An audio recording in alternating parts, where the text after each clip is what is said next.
जीमूतवाहन का व्रत साल 2024 में 25 सितंबर को रखा जाएगा। जीमूतवाहन की पूजा शिवजी को प्रिय होती है और इसकी पूजा प्रदोष काल में करनी चाहिए। व्रत का पारण दूसरे दिन अष्टमी तिथि की समाप्ति के पश्चात किया जाता है। आज हम सुनेंगे जीमूतवाहन की कथा। जीवित पुत्रिका व्रत में चीलों और सियारों की एक कथा भी सुनी जाती है। वह इस प्रकार है। एक वन में सेमर के पेड़ पर एक चील रहती थी। पास की झाड़ी में एक सियारन भी रहती थी। दोनों में खूब पटती थी। चीलों जो भी कुछ खाने को लेकर आती, उसमें से सियारिन के लिए जरूर हिस्सा रखती थी। सियारन भी चीलों का ऐसा ही ध्यान रखती थी। इस तरह दोनों के जीवन आनंद से कट रहे थे। एक बार वन के पास गांव में औरतें जिउतिया की पूजा की तैयारी कर रही थी। चीलों ने उसे बड़े ध्यान से देखा और अपनी सखी सियारों को भी बताया। फिर चीलों सियारों ने तय किया कि वे भी ये व्रत करेंगी। सियारों और चीलों ने जिउतिया का व्रत रखा।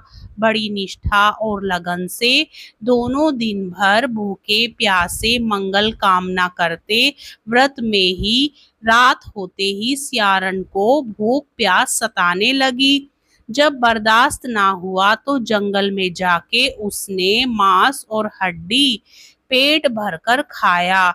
चीलों ने हड्डी चबाने के कड़-कड़ की आवाज सुनी तो पूछा कि यह कैसी आवाज है। सियारिन ने कह दिया, बहन भूख के मारे पेट में गुड़गुड़ा रहा है। यह उसी की आवाज है। मगर चीलों को पता चल गया कि उसने सियारिन को खूब लताड़ा कि जब व्रत नहीं हो सकता तो संकल्प क्यों लिया था। सियारन लजा गई, पर व्रत भंग हो चुका था। चीलों रात भर भूखे प्यासे रहकर उसने अपना व्रत पूरा किया।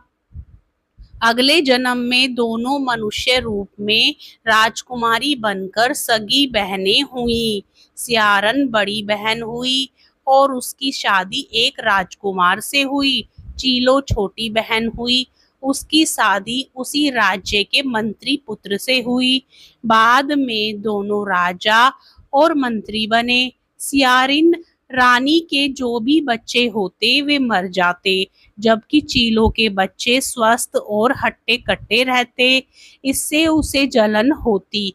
उसने कभी उनका सर कटवाकर डिब्बे में बंद करा दिया, पर वह शीश मिठाई बन जाती और बच्चों का बाल तक बांका ना होता। बार बार उसने अपनी बहन के बच्चों और उसके पति को मारने का प्रयास भी किया, पर सफल ना हुई। आखिरकार देव योग से उसे भूल का एहसास हुआ। उसने क्षमा मांगी और बहन के बताने पर जीवित पुत्री का व्रत विधि विधान से किया तो उसके पुत्र भी जीवित रहे। एक अन्य कथा के अनुसार गंधर्वों के राजकुमार का नाम जीमूतवाहन था। वे बड़े उदार और परोपकारी थे। जीमूतवाहन के पिता ने वृद्धावस्था में वानप्रस्थ आश्रम में जाते समय इनको राज सिंहासन पर बैठाया, किंतु इनका मन राजपाठ में नहीं लगता था।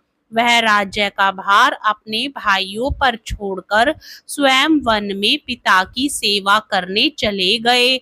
वन में ही जीमूतवाहन को मल्यवती नामक राजकन्या से भेंट हुई और दोनों में प्रेम हो गया। एक दिन जब वन में भ्रमण करते हुए जीमूतवाहन काफी आगे चले गए, तब उन्हें एक वृद्धा विलाप करते हुए दिखी। पूछने पर वृद्धा ने रोते हुए बताया, मैं नागवंश की स्त्री हूँ। मुझे एक ही पुत्र है। पक्षीराज गरुड़ के कोप से मुक्ति दिलाने के लिए नागों ने यह व्यवस्था की है। वे गरुड़ को प्रतिदिन भक्षण हेतु एक युवा नाग सौंपते हैं।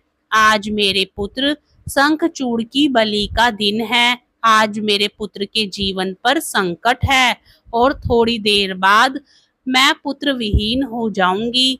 एक स्त्री के लिए इससे बड़ा दुख क्या होगा कि उसके जीते जी उसका पुत्र ना रहे। जीमूतवाहन को यह सुनकर बड़ा दुख हुआ। उन्होंने उस वृद्धा को आश्वस्त करते हुए कहा, डरो मत, मैं तुम्हारे पुत्र के प्राणों की रक्षा करूंगा। आज उसके स्थान पर स्वयं मैं अपने आप को उसके लाल कपड़े में ढककर वध्यशिला पर लेटूंगा, ताकि गरुड़ मुझे खा जाए पर तुम्हारा पुत्र बच जाए। इतना कहकर जीमूतवाहन ने शंखचूड़ के हाथ से लाल कपड़ा ले लिया और वे उसे लपेटकर गरुड़ को बलि देने के लिए चुनी गई वध्यशिला पर लेट गए। नियत समय पर गरुड़ बड़े वेग से आए और वे लाल कपड़े में ढके जीमूतवाहन को पंजों में दबोचकर पहाड़ के शिखर पर जाकर बैठ गए। गरुड़ ने अपनी कठोर चोंच का प्रहार किया और जीमूतवाहन के शरीर से मांस का बड़ा हिस्सा नोच लिया। इसकी पीड़ा से जीमूतवाहन की आंखों से आंसू बह निकले और वह दर्द से करहाने लगे। अपने पंजे में जकड़े प्राणी की आंखों में से आंसू और मुंह से करहा सुनकर गरुड़ बड़े आश्चर्य में पड़ गए, क्योंकि ऐसा पहले कभी ना हुआ। उन्होंने जीमूतवाहन से उनका परिचय पूछा। जीमूतवाहन ने सारा किस्सा कह सुनाया कि कैसे एक स्त्री के पुत्र की रक्षा के लिए वह अपने प्राण देने आए हैं। आप मुझे खाकर भूख शांत करें। गरुड़ उनकी बहादुरी और दूसरे की प्राण रक्षा के लिए स्वयं का बलिदान देने की हिम्मत से बहुत प्रभावित हुए। उन्होंने स्वयं पर पछतावा होने लगा। वह सोचने लगे कि एक यह मनुष्य है जो दूसरे के पुत्र की रक्षा के लिए स्वयं की बलि दे रहा है, और एक मैं हूँ जो देवों के संरक्षण में हूँ किंतु दूसरों की संतान की बलि ले रहा हूँ। उन्होंने जीमूतवाहन को मुक्त कर दिया। गरुड़ ने कहा, हे उत्तम मनुष्य, मैं तुम्हारी भावना और त्याग से बहुत प्रसन्न हूँ। मैंने तुम्हारे शरीर पर जो घाव किए हैं उसे ठीक कर देता हूँ। तुम अपनी प्रसन्नता के लिए मुझसे कोई वरदान मांग लो। राजा जीमूतवाहन ने कहा कि हे पक्षीराज, आप तो सर्वसमर्थ हैं। यदि आप प्रसन्न हैं और वरदान देना चाहते हैं तो आप सर्पों को अपना आहार बनाना छोड़ दें। आपने अब तक जितने भी प्राण लिए हैं उन्हें जीवन प्रदान करें। गरुड़ ने सबको जीवन दान दे दिया और नागों की बलि ना लेने का वरदान भी दिया। इस प्रकार जीमूतवाहन के साहस से नाग जाति की रक्षा हुई। गरुड़ ने कहा, तुम्हारी जैसी इच्छा वैसा ही होगा। हे राजा, जो स्त्री तुम्हारे इस बलिदान की कथा सुनेगी और विधि पूर्वक व्रत का पालन करेगी, उसकी संतान मृत्यु के मुख से भी निकल आएगी। तब से ही पुत्र की रक्षा हेतु जीमूतवाहन की पूजा की प्रथा शुरू हो गई। यह कथा कैलाश पर्वत पर भगवान शंकर ने माता पार्वती को सुनाई थी। जीवित पुत्रिका के दिन भगवान श्री गणेश, माता पार्वती और शिव जी की पूजा एवं ध्यान के बाद यह कथा भी जरूर सुननी चाहिए। यह कथा महाभारत काल से जुड़ी हुई है। महाभारत युद्ध के बाद अपने पिता की मृत्यु के बाद अश्वत्थामा बहुत नाराज था और उसके अंदर बदले की आग तीव्र थी, जिस कारण उसने पांडवों के शिविर में घुसकर सोते हुए 5 लोगों को पांडव समझकर मार डाला था, लेकिन वे सभी द्रौपदी की 5 संतानें थी।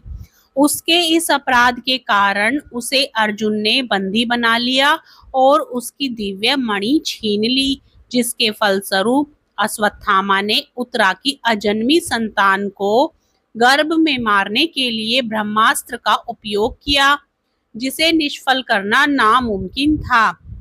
उत्तरा की संतान का जन्म लेना आवश्यक था, जिस कारण भगवान श्री कृष्ण ने अपने सभी पुण्यों का फल उत्तरा की अजन्मी संतान को देकर उसको गर्भ में ही पुनः जीवित किया।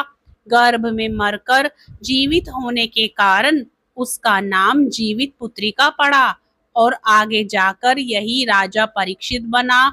तब से ही इस व्रत को किया जाता है। हरे कृष्णा, राधे राधे।